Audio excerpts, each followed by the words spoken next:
Hi everybody, this is Dr. Premanand here. I'm a cosmetic surgeon. So here I have few questions which our clients commonly ask for. So rather than replying one, so I thought let me discuss on the topic. So mainly about the hair transplant today we want to discuss. So the most commonly questions I'm gonna come in front with that, and then let's clear the doubts regarding that. So there is a question asked from a client like how does it work and what they can expect.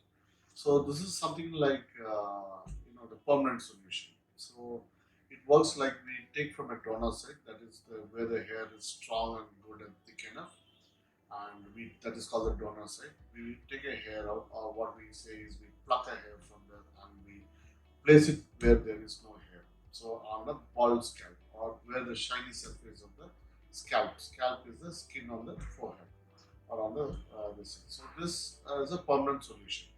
So it works as good as the natural hair. Once the treatment is done, that is called the implanting. So once the implanting is done, the growth, everything is as good as the normal one. Okay. So the next one is who's the right candidate for this? So this is a very good question. Like the choosing a right candidate is a very key success to the treatment. So the candidate should be medically fit, like in the sense they should not be having any diabetes, or they should not be immunocompromised, or age also matters. It's not that very old or very young. So in that given a age group, how this happens is what is very important.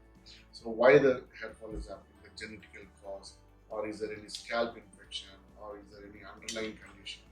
So these things has to be ruled out, and also the donor site, like where we are taking the hair out from, should be very strong and very healthy. And the recipient side means where we are putting the hair also should not have a lot of volume loss, or if the client is looking for a high volume, then we need to really calculate whether is it a volume what we can give, or is it a hairline we can give. So choosing the right candidate would be after a proper clinical examination, and so that the outcome or the expectancy of the client can be matched very well.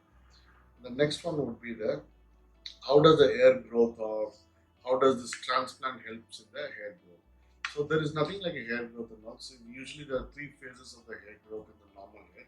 So once this normal hair is taken and restored in a recipient site where there is no hair, so the growth happens in the same three phases. So everything is normal, has the regular hair growth. So you have to do the proper, the same sort of haircuts and hair maintaining regime. Everything would be same as good as your natural hair.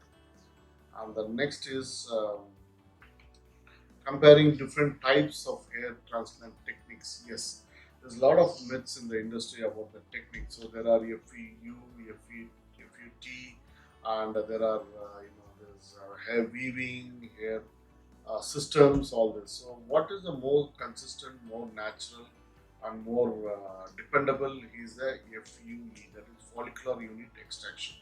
So there are some people calling it as a direct hair implants, or some calling it as a hair implants, or hair transplanting. All this. So the thing is, the most commonly used one, or the most reliable one would be FUE, where we extract the hair from a donor site and implant it at the recipient site. So this is the most commonly used and sought after technique.